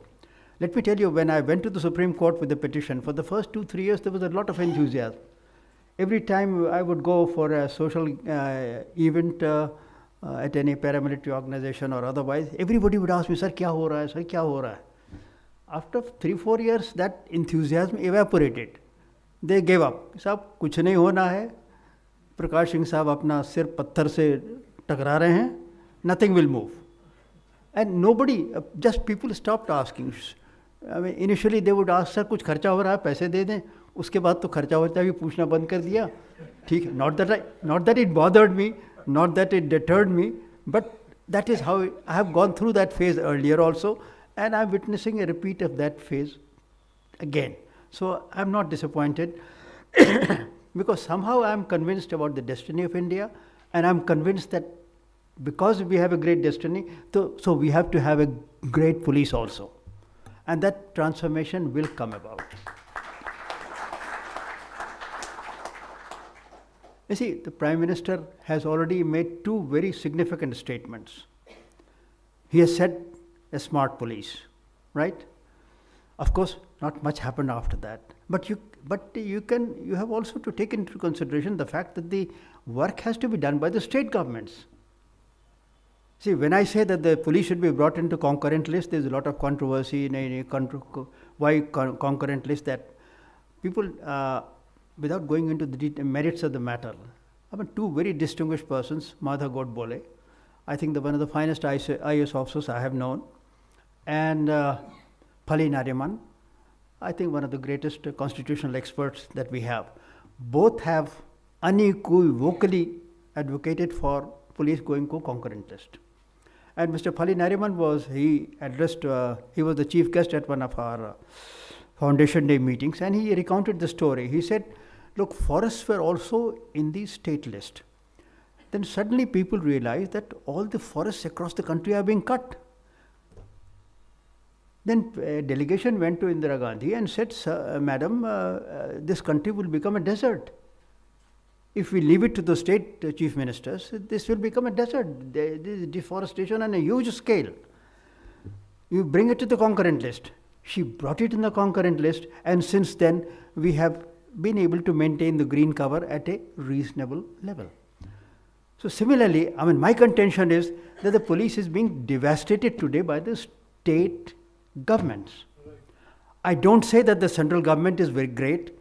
I don't say that the central government doesn't make mistakes, but between the two, I will always prefer the central government. I mean, they show some vision, the vision about which you talked.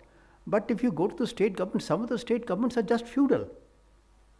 They are not bothered. They look upon police as an instrument for their political agenda, to promote their political agenda. That's all. जमींदारों के पास पहले जैसे लठैत होते थे कि लठैत जाके उसका गल्ला का उसका अनाज काट लाओ, उसकी लड़की उठा ले आओ, जमींदार लोग रखते थे. उस तरह वो पॉलिटिशियंस पुलिस को रखते हैं, जाके ऑपोजिशन को पीट दो, उनका लाठी चला दो, उनको फर्जी केस में बंद कर दो. That's the only change.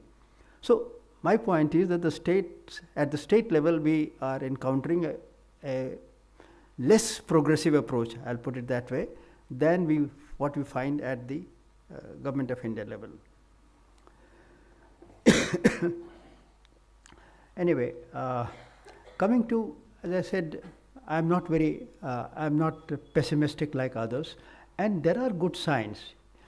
I mean, I carried out an analysis of the compliance of Supreme Court's directions, and I found that in 6 states, I was quite surprised, the compliance has been reasonably good. And these 6 states are Andhra Pradesh, Arunachal, Goa, Karnataka, Manipur, and Mizoram. And in 3 states, satisfactory, Kerala, Nagaland, and Uttaranchal. Pathetic, or you can say poor, in UP, Bihar, Himachal, Maharashtra, and Telangana. And rest of the states are just average. Rest of the states are average. But I must qualify my statement by saying that this assessment is based on the affidavits filed by the state governments. It may or may not reflect the ground situation.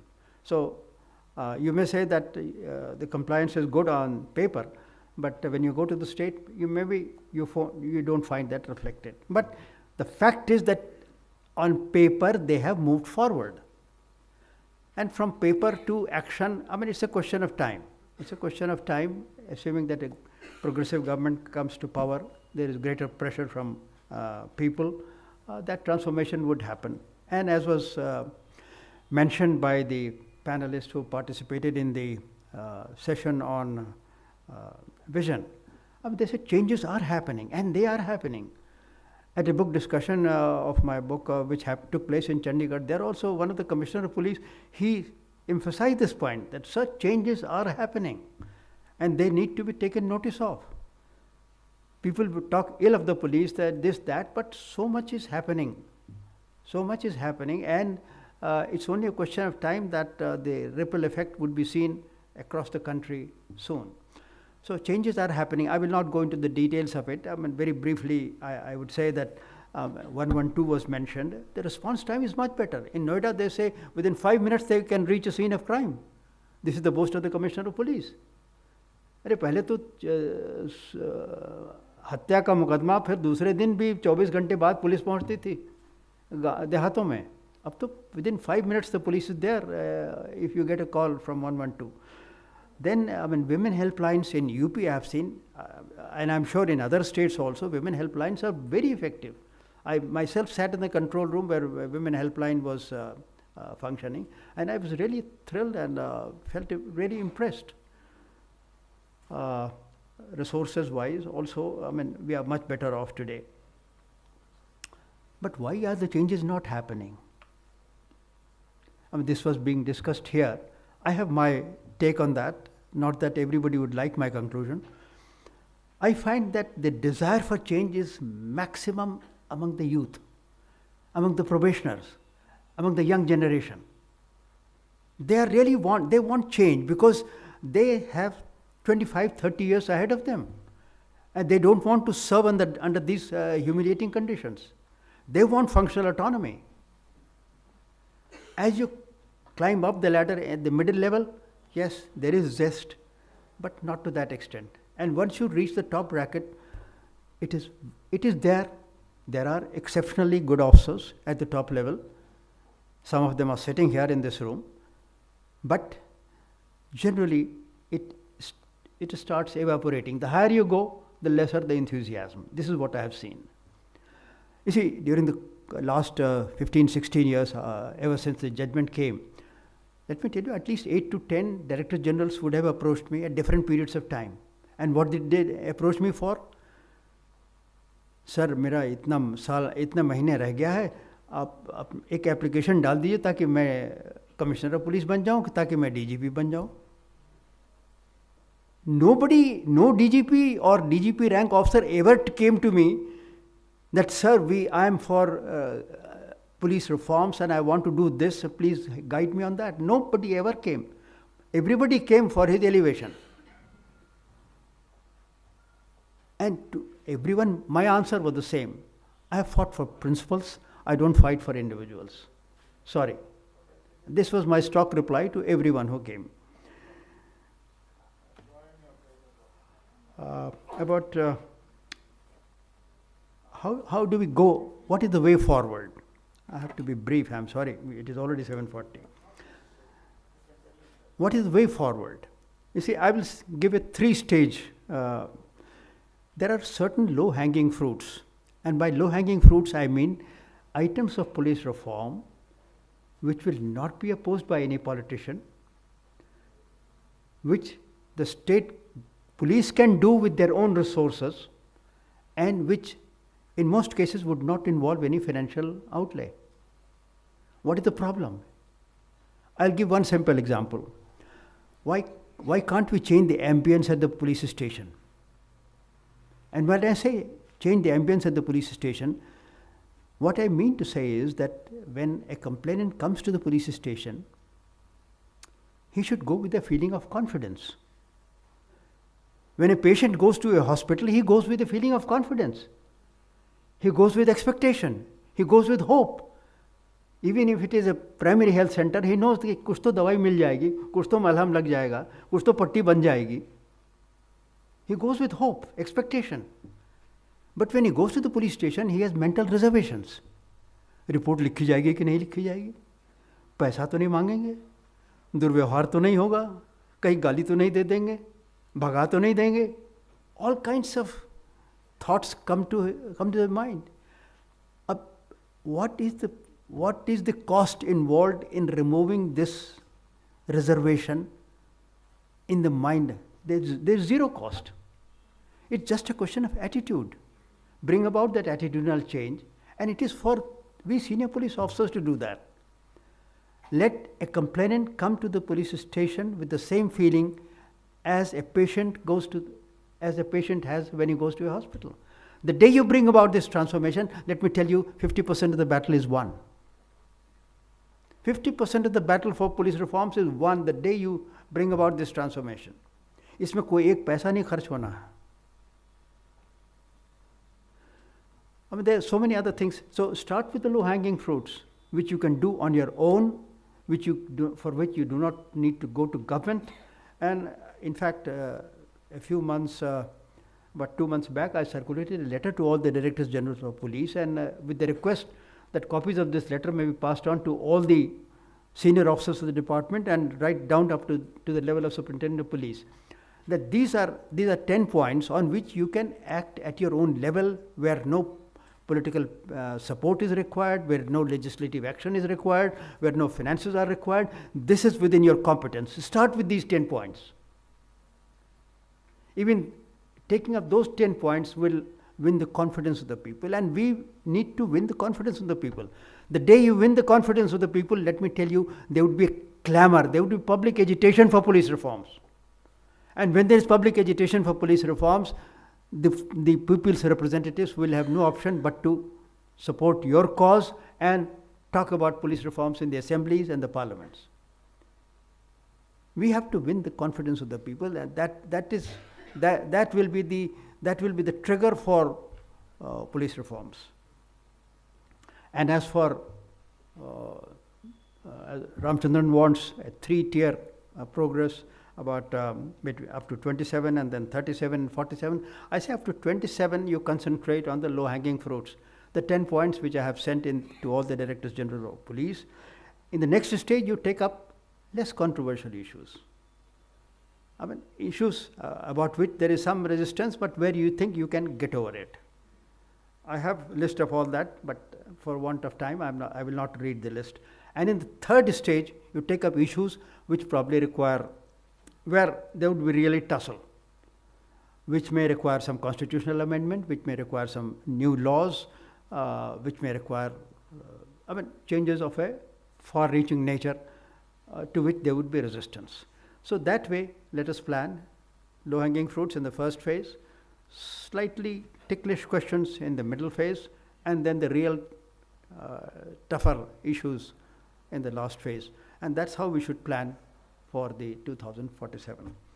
With these words, I thank you once again, and my best wishes to the foundation. Thank you all for coming. Thank you to Ramachandran. Thank you to Mr. Gurbajan Jagat. Thank you. Thank you very much, sir. I now invite Dr. Ish Kumar, Vice President of the Indian Police Foundation, to kindly sum up the proceedings here today. Sir? And propose a formal vote of thanks. I'm sorry to inform that our chief guest could not have made it today to the program.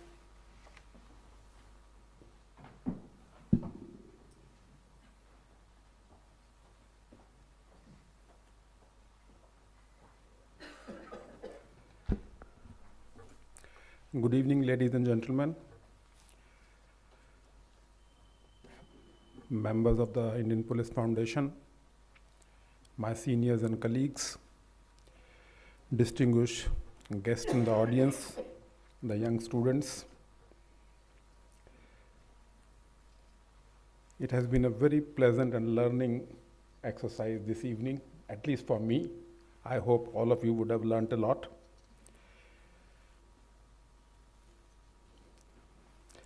Let me begin with thanking our chairman of the foundation, Shri Gurbachan Singh Jagat ji, Now, he spoke about a very important point. He says Indian police is very good in the crisis management, and I completely agree with him. Be it Kumbh Mela, be it insurgency, be it terrorism. But when it comes to the day-to-day policing, where you have an interface with the common man, there are issues. And there what we need to do the improvement. He spoke about basic policing, he spoke about inspections, he spoke about visits, fixing targets for the behavior, setting examples. Another important point he made is, reforms cannot be brought only in police. You must reform the total criminal justice system. All the wings of the criminal justice system must be reformed. Sir, under your guidance, I hope Police Foundation will proceed in the right direction, will move in the right direction. Next, I thank our patron and former chairman of IPF, Shri Prakash Singh Ji, who has been the moving force behind the movement of police reforms in India. I think because of him, the police reforms has become a buzzword, at least in the conversations in the various circles. So all credit to him. Now, I really liked, he made a point, he is not disappointed. He says, let's keep on working, good time will come, reforms will happen. Now, this is a hope all youngsters among the police, all youngsters among students, you must have. If we all try, it will happen one day, and all together we can do it. So that is the, thank you very much for those words, sir. He also spoke about the 6 states having given a very good compliance to the 6 Supreme Court directions and 3 states satisfactory. He another important point made about the role of police leadership. A very famous quote in the police circles, as you grow up in the ladder, the backbones keep breaking. So something like that he was trying to, yeah, exactly, sir. Exactly, sir. So, of course, he gave a way forward.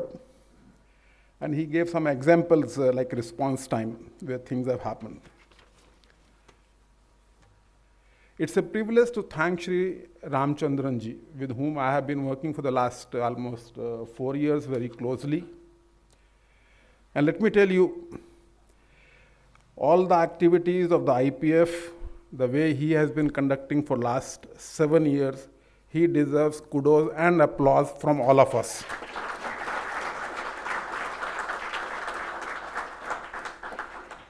I can tell you, he has established, like he was mentioning, Center for Internal Police Reforms, gender and child-sensitive policing, well-being of the police personnel, and recently even a Center for Prison Reforms. You see, single-handedly, he prepared a paper on policing during the COVID pandemic. And there were workshops held. He created a dashboard for that. So, absolutely a great job.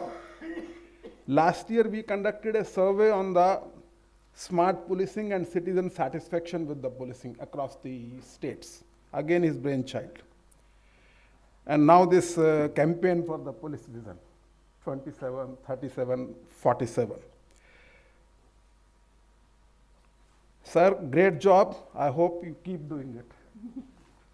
Thank you very much. Now, today we had a very absorbing discussion with the panelists, with Dr. Sudhanshu, making a very one important point, that UK police has a philosophy of policing which did not break even when either there were riots or there were bombings. They stuck to their ethos, they stuck to their philosophy. So that is something maybe could be a learning example for all of us. Of course, I mean, he spoke about a number of things, the various commissions. He also made a famous quote that the vision and action must be together. The one alone leg will not do. You need to walk with the two things together.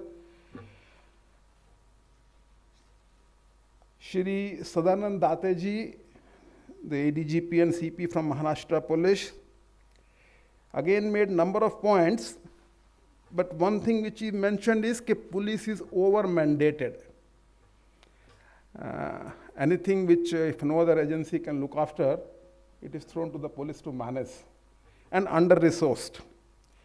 He did speak about the technology use, the way you collected CCTV, that's a great thing, I think. 5,000 almost, you mentioned the CCTVs in your commissionerate area. He also made an important point. He says that we must convince politicians. So that negotiation, that dialogue with the politicians, I do not know how much it is possible, but if it happens, it's absolutely a great, and maybe the police leaders should think of doing it. Of course, he spoke about autonomy, technology, and funding. Deepika, IGP, she's around? Yes. Okay, thank you. She spoke about, let me tell you, any women police officer you hear, so that feminist angle always comes in. So she spoke about the 10% women reservation and which should increase more. It's a valid, absolutely a valid point. I think, but Odisha has 33%. I do not know whether it has, how much it has reached. She made a very important point that do away with the statistical evaluations. Your 3-year crime chart, डकैती क्यों बढ़ गया, murder क्यों बढ़ गया, जब तक आप SHO पे ये जोर डालते रहोगे, या तो वो क्राइम को बर्क करेगा, नहीं तो फॉल्स रिकवरी करके दिखाएगा. So this is a very important point. We must work out alternative parameters for the evaluation of police performance. That's I think that's what she said. Of course, she spoke about financial empowerment at the police station level and transparency in the transfer policy as well. So thanks, Deepika, for that. Very important points were made by Anuj. Now, Anuj said, prepare, ideate, activate, and sustain. That's the 4 steps he thought of any vision implementation. He also made an important point that 70% of transformation exercises have failed as per their study. And the important reason he said is that the top leadership line is aligned, but the middle management, there is a problem. I'm not really sure, sir, how it is going to behave in police police cycles. I mean, what you said and what he said, but then nevertheless, the point is, I can only cite one example. The present DGP Telangana, Mr. Mahendra Reddy, when he was Commissioner of Police Cyberabad, he really did try to bring in this transformation on a new vision. Of course, he has not been sustaining, sir, after, but then at that time he did this exercise. The point is that whatever vision or change we want, whether the last man in the police, the constable on the ground, whether he understands that, whether he shares your vision or not, whether he is willing to implement that or not, that's the real challenge and the real exercise.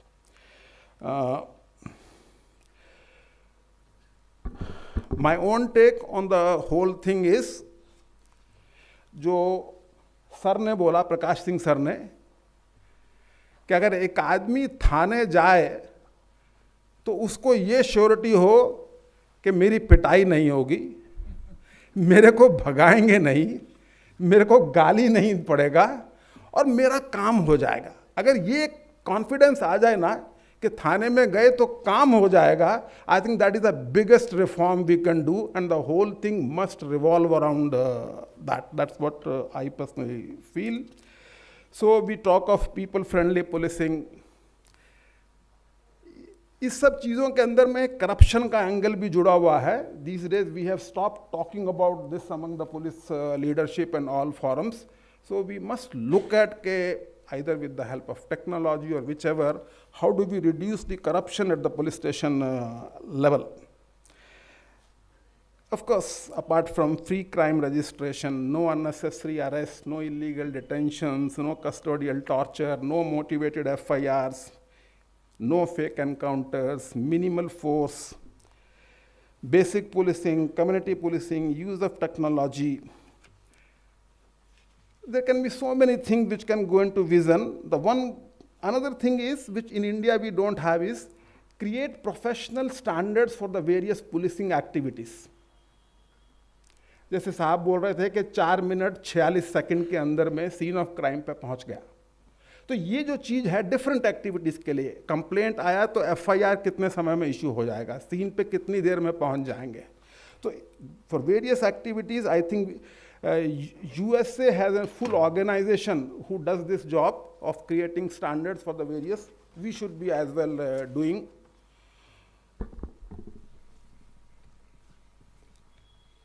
The last point I make is, sir, this 47 is too far away. I personally feel the police leaders, they are bothered about their tenures. They are very conscious about what they can produce in their time, and they have no time to think about very long term.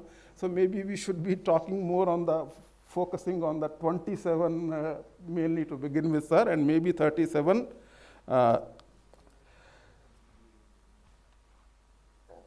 In the end, I'd like to thank everyone in the audience, including serving and retired police officers, members of civil societies, reps from NGOs and media, students, and all those who are watching it online also, because they have exhibited their commitment to the cause of police reforms by sitting so late in the evening like you people have done.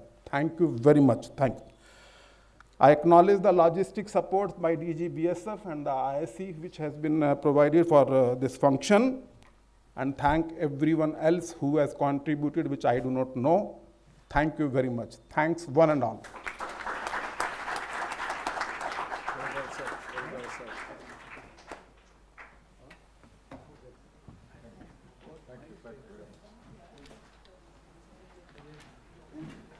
Thank you.